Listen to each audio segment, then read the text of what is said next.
Hello guys, ഇന്നൊരു evening day out വ്ളോഗാണ്. ഇന്ന് എൻ്റെ കൂടെ ഡിഗ്രിക്ക് തുമ്പ സെൻറ്റ് സേവിയർസ് കോളേജിൽ പഠിച്ച എൻ്റെ ഫ്രണ്ടിൻ്റെ മാരേജാണ്. മാരേജ് നടക്കുന്നത് കോളേജിനടുത്തുള്ള തുമ്പ പള്ളിയിൽ വെച്ചിട്ട് തന്നെയാണ്. ഇവളുടെ വീടും ഇവിടെ തുമ്പയിലാണ്. അപ്പം ബ്രൈഡാണ് കേട്ടോ എൻ്റെ ഫ്രണ്ട്.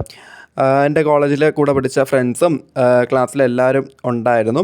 അപ്പം സത്യം പറഞ്ഞാൽ ഇക്കഴിഞ്ഞ ദിവസം ഞങ്ങളുടെ കൂടെ പഠിച്ച വേറൊരു ഫ്രണ്ടിൻ്റെ മാരേജ് ഉണ്ടായിരുന്നു. അപ്പോൾ അന്ന് എനിക്ക് വ്ളോഗൊന്നും എടുക്കാൻ പറ്റിയില്ല. അപ്പോൾ അതിൻ്റെ കുറവ് എന്തായാലും ഇന്ന് തീർക്കാമെന്ന് വിചാരിച്ചു. എൻ്റെ ഫ്രണ്ട്സ് എല്ലാവരും എത്തിയിട്ടുണ്ട്. അപ്പം അവിടെ ബ്രൈഡിൻ്റെയും ഗ്രൂമിൻ്റെയും ഫോട്ടോഷൂട്ടും കാര്യങ്ങളൊക്കെ നടക്കുന്നുണ്ടായിരുന്നു. അപ്പോൾ ഫ്രണ്ട്സ് എല്ലാവരും എത്തിയതിന് ശേഷം ഞങ്ങൾ നേരെ റിസപ്ഷന് കയറി. ഞങ്ങളുടെ ഭാഗത്തു നിന്ന് കുറച്ച് ഗിഫ്റ്റും പിന്നെ അതുപോലെ തന്നെ ഫോട്ടോ എടുപ്പും ഒക്കെ ഉണ്ടായിരുന്നു. റിസപ്ഷന് ഫോട്ടോ എടുപ്പെല്ലാം കഴിഞ്ഞതിന് ശേഷം ഞങ്ങൾ ഫുഡ് കഴിക്കാൻ പോയി. നല്ല ഫുഡായിരുന്നു കേട്ടോ. ഫ്രൈഡ് റൈസും പൊറോട്ടയും ചിക്കനും ഒക്കെ ഉണ്ടായിരുന്നു. അപ്പം ഇതെല്ലാം കഴിച്ചുകൊണ്ടിരിക്കുമ്പോൾ തന്നെ അവിടെ ബ്രൈഡിൻ്റെയും ഗ്രൂപ്പിൻ്റെയും ഫ്രണ്ട്സും റിലേറ്റീവ്സും ഒക്കെ ആയിട്ട് ഉള്ള ഡാൻസും പെർഫോമൻസും കാര്യങ്ങളൊക്കെ ഉണ്ടായിരുന്നു. ഇതെല്ലാം കഴിഞ്ഞ് ഞാൻ നേരെ ഇങ്ങോട്ടാണ് വന്നത്. ഇത് ഞാൻ പഠിച്ച സ്കൂളാണ്, ശ്രീ ചാമുണ്ഡി വിദ്യാപീഠം കരിക്കകം. ഇന്നിവിടെ ആനുവൽ ഡേ സെലിബ്രേഷൻസ് ആണ് കേട്ടോ. ഞാൻ പഠിച്ചത് 5, 6, 7 ക്ലാസ്സുകളാണ് ഞാനിവിടെ പഠിച്ചത്. CBSE സ്കൂളിലാണ്. അപ്പോൾ 17 വർഷം സ്കൂൾ തുടങ്ങിയിട്ട് ഇന്ന് 17ാമത്തെ ആനുവൽ ഡേ ആണ്. സിംഫണി എന്നാണ് പ്രോഗ്രാമിന് പേരിട്ടിരിക്കുന്നത്.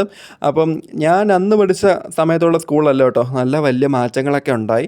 അപ്പം കുറച്ച് നേരം കൾച്ചറൽ പ്രോഗ്രാംസ് എല്ലാം കണ്ടിട്ട് ഞാൻ നേരെ വീട്ടിലേക്ക് പോയി.